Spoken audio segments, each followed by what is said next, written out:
Hello, gorgeous Librans, and welcome to August 2019. We are continuing on with our investigation into the mystical in August, I'm realizing. So, we learned a lot in July. I'm sure you're all well aware of where you had big lessons, big moments of culmination or review. Those eclipses plus the Mercury retrograde working through and with us all of July really shuffled the deck. So when we come into August, all of the energy is now starting to move us forward. We have a lot of forward motion going on in August, but yet what we're doing is we're taking the clay that was given to us in July and we're learning how to mold it. We start August off with, on the night before August begins, on July 31st, we have a new moon in Leo and Mercury going direct. And that's really supportive energy for you Librans, for your big visions and all of that. So we're starting to have that forward motion, intention setting energy right as we head into July. We also have Jupiter going direct in Sagittarius on the 11th. Mercury is moving forward into Leo on the 11th. Uranus is actually going retrograde in Taurus on the 11th, which is a very nurturing, slow, gentle retrograde that happens every year for a good chunk of the year. We have a full moon happening in Aquarius, your fellow air sign, in that fifth house of your heart chakra and your creativity, which I think will light up so much about where you want to put your energies. The card just fell, excuse me, you guys. Knight of Pentacles. Okay, so we have some of that earthy, slower moving energy, but I think that's a good thing because, so as I'm talking through all this energy, Leo season's very good for Librans. Fire energy. If you're a Libra rising, this is going to be quite likely your 11th house energy, so lighting up your community, your friends, your platonic friendships, where you want to revolutionize. Two of Cups, all right, I love it. This is really supportive energy for you. And then as we move toward the end of the month, we have Mars entering Virgo, Venus entering Virgo, the Sun entering Virgo, Mercury entering Virgo, and a new moon in Virgo on August 30th. That all happens within the last week of the month. And so as we pour energy into Virgo, we are also getting prepped for your birthday season. We are starting to come into a hibernation point, a time to really dig deep, listen in. It's a very mystical energy when we get to your 12th house in Virgo. But the thing with August, so if you're thinking about how these energies are working with you, and you're thinking about August in the context of it coming off of the back side of this July, this really ultra powerful July, Five of Wands. Another card wanted to come out, the Fool. This is making so much sense with the note that I have, which is this. Libra, the outcome is not always obvious when you're in the midst of a big storm. The trees are swaying, the wind is blowing, there's this kind of dim, mystical fog all around you. You're walking along it, things are happening, and there's so much lighting up, there's so much energy all around you. Ace of Cups, I'm loving it, Librans. And yet you might feel out of control. You might feel like you can't see it. You can't trust your internal guidance system, that you don't understand what is supposed to come of all of this energy coming at you. Three of Cups. Lots of beautiful energy here, Librans. And so this month, it is about forward motion. It is about creativity. It is about lighting up your heart chakra. Six of Cups. Wow, you guys have a ton of Cups energy, so there's something really profound going on with relationships, with the way you communicate, with the way you share of your love and your energy. That's huge coming up right now. You all are needing to trust into this time. Four of Swords. I'm noticing here as I look at your cards, I'm going to pull one more and then we're going to talk through these, that you have a lot of deep communing to do, right? With different relationships in your life that can be both romantic, family, and also business or creative projects.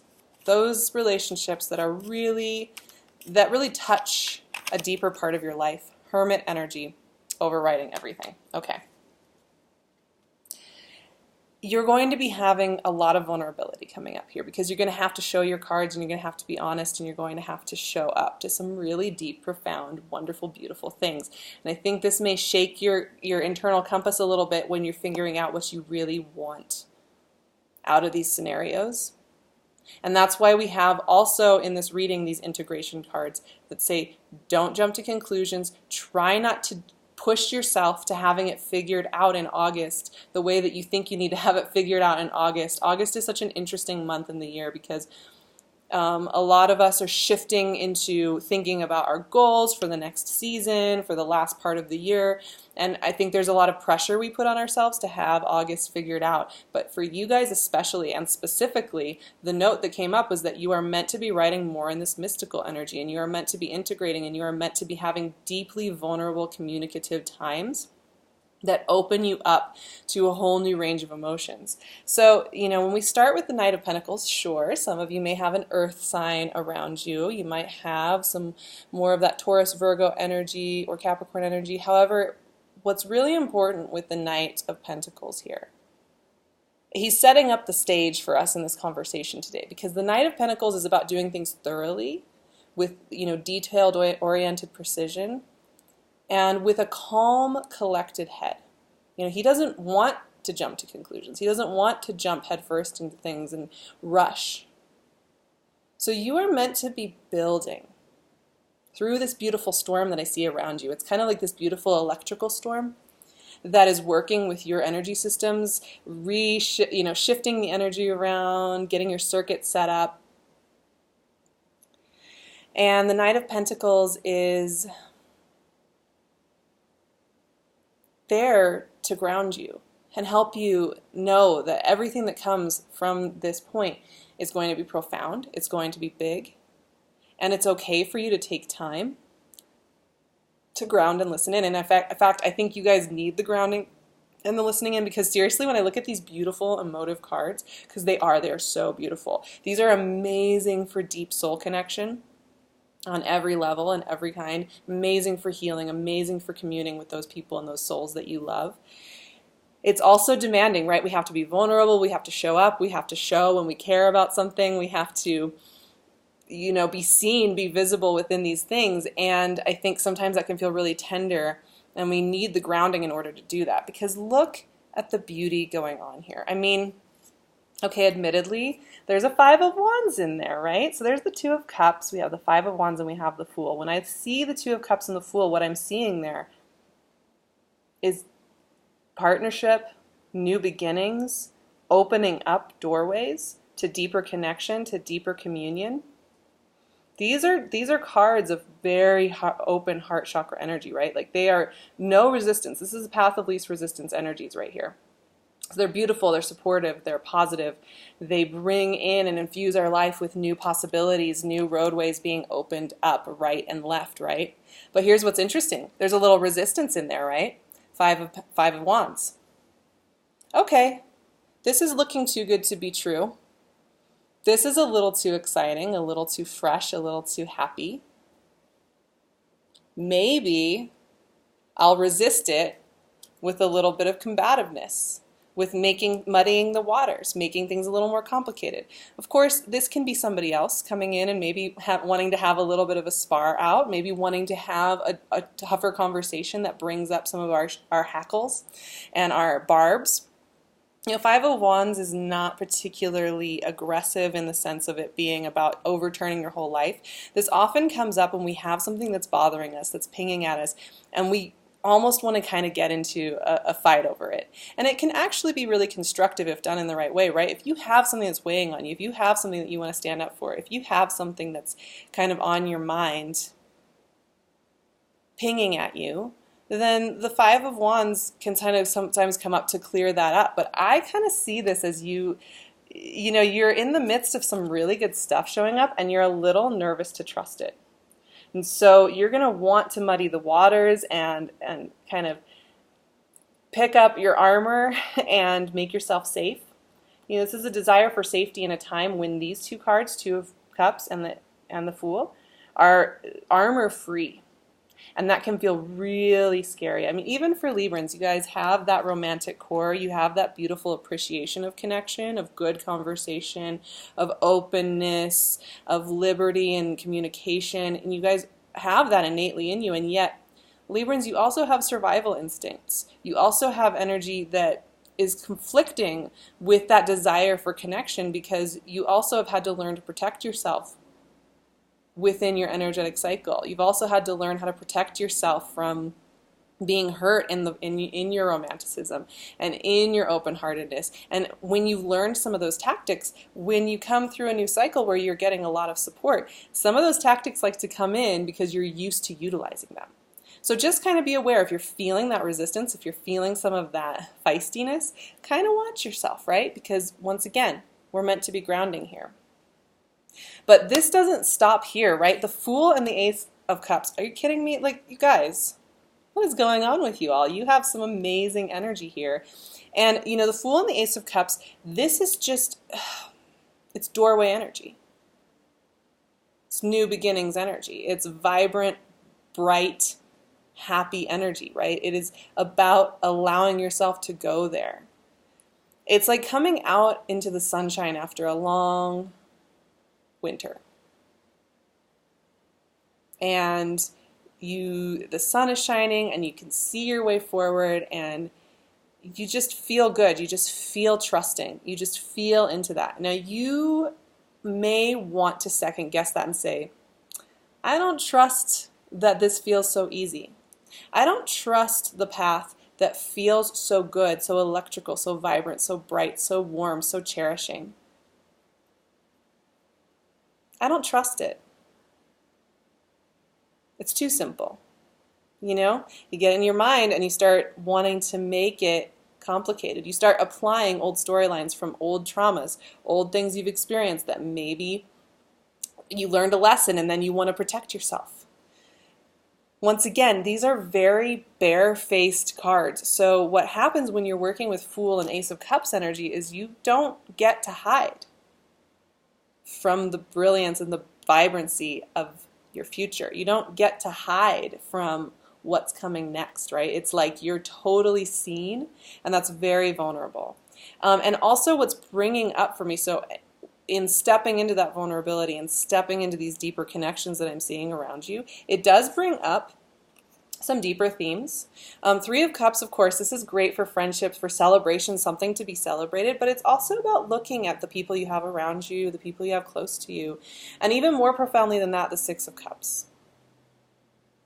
So you have these open, the Fool, the Ace of Cups, the Two of Cups, and even the Five of Wands are very vulnerable, open energies. And then you have the Six of Cups here, which is, you know, it taps into old wounds and old memories. It taps into nostalgia, to childhood, to that part of our hearts that we keep extremely close to ourselves because it's so tapped into how we love and how we pattern our love and how we want to give to others.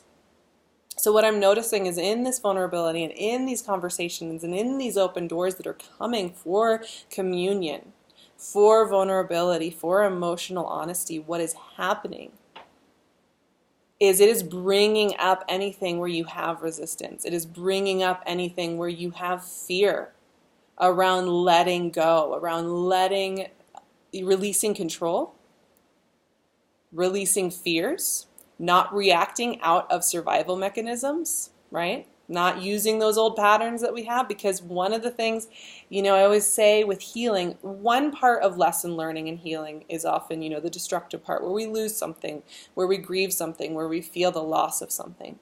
The other part of healing is stepping fully into a new relationships, new situations, new lifestyle habits. And that can be true if you're not looking for love. This can also be true for lifestyle habits.